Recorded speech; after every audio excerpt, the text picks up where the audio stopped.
Hello everybody, welcome back to సిరీపల్స్. మన ఆధార్ మీద, మన పేరు మీద ఎన్నో సిమ్ కార్డ్స్ యాక్టివ్గా ఉంటాయి.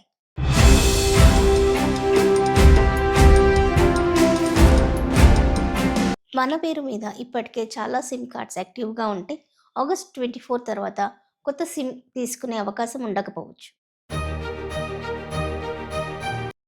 డిపార్ట్మెంట్ ఆఫ్ టెలికమ్యూనికేషన్ డిఓటి కొత్త సిమ్ కార్డ్ వెరిఫికేషన్ని మరింత కఠినతరం చేయవచ్చు.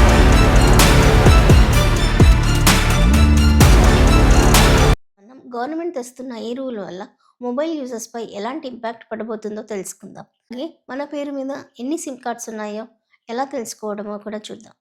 ఒక పర్సన్ దగ్గర 9 సిమ్ కార్డ్స్ మాత్రమే ఉండాలి అనే రూల్ కొత్తది కాదు. ఒక వ్యక్తి పేరు మీద ఉండాల్సిన సిమ్ కార్డ్స్ పై లిమిట్ ఇప్పటికే ఉంది. టెలికాం కంపెనీస్ ఈ లిమిట్ని మరింత కఠినంగా అమలు చేయబోతున్నాయి. ఆగస్ట్ 24 తర్వాత ఒక వ్యక్తి కొత్త సిమ్ కార్డ్ కొనాలి అనుకుంటే అప్పటి వరకు ఆయన దగ్గర ఉన్న అన్ని telecom companies mobile SIM cards అన్నీ వెరిఫై చేస్తారు. ఒక వ్యక్తి పేరు మీద కేవలం 9 సిమ్ కార్డ్స్ మాత్రమే ఉండవచ్చు. అంటే ఎయిర్టెల్లో 3 సిమ్ కార్డ్స్, జియోలో 3 సిమ్ కార్డ్స్, విఐలో 2 సిమ్ కార్డ్స్ అండ్ బిఎస్ఎన్ఎల్లో ఒక సిమ్ కార్డ్ ఉండే అవకాశం ఉంది. And one more important point, ఒక కంపెనీకి చెందిన 9 సిమ్ కార్డ్స్ కాదు, అన్ని టెలికాం కంపెనీస్ కలిపి 9 సిమ్ కార్డ్స్ ఒక వ్యక్తి దగ్గర ఉండవచ్చు. అన్ని కంపెనీస్ అన్ని టెలికాం సర్కిల్స్ కలిపి కౌంట్ చేస్తారు. Jammu Kashmir, Assam and north eastern స్టేట్స్లో 6 సిమ్ కార్డ్స్ వరకు లిమిట్ ఉంది. లిమిట్ దాటిన వ్యక్తి మరో సిమ్ కార్డ్ కోసం అప్లికేషన్ పెడితే దాన్ని టెలికాం కంపెనీస్ అన్ని రిజెక్ట్ చేస్తాయి.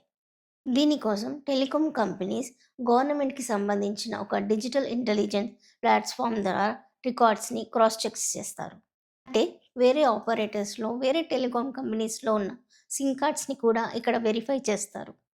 9 కన్నా ఎక్కువగా తన పేరు మీద ఏదైనా సిమ్ కార్డ్స్ యాక్టివ్లో ఉంటే వాటి అప్లికేషన్స్ని రిజెక్ట్ చేస్తారు. మన దగ్గర ఎన్ని సిమ్ కార్డ్స్ యాక్టివ్లో ఉన్నాయో కూడా చెక్ చేసుకోవచ్చు. అలా చెక్ చేసుకోవడం కూడా మంచిదే. అంటే మన ఐడి ప్రూఫ్ని యూస్ చేసుకుని మనకి తెలియకుండా మనం మొబైల్ కనెక్షన్ తీసుకొని ఉండవచ్చు. అలాంటి నంబర్స్ని స్కామ్స్, సైబర్ క్రైమ్స్, ఇంకా ఓటీపీ జనరేషన్ లాంటి వాటిలో ఉపయోగించే అవకాశం ఉంటుంది.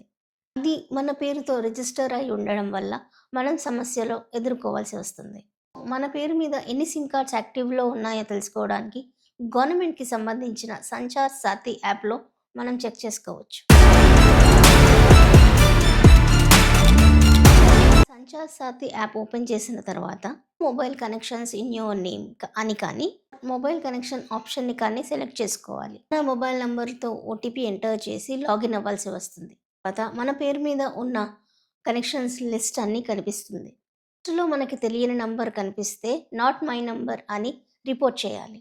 వన్ మోర్ ఇంపార్టెంట్ పాయింట్ ఏంటంటే ఆగస్ట్ 24 తర్వాత మన పేరు మీద ఉన్న 9 సిమ్ కార్డ్స్ ఏవి డీయాక్టివేట్ అవ్వవు. గవర్నమెంట్ ప్రిస్క్రైబ్డ్ లిమిట్లో లిమిట్ పూర్తయిన తర్వాత కొత్త మొబైల్ కనెక్షన్స్ ఇవ్వరు.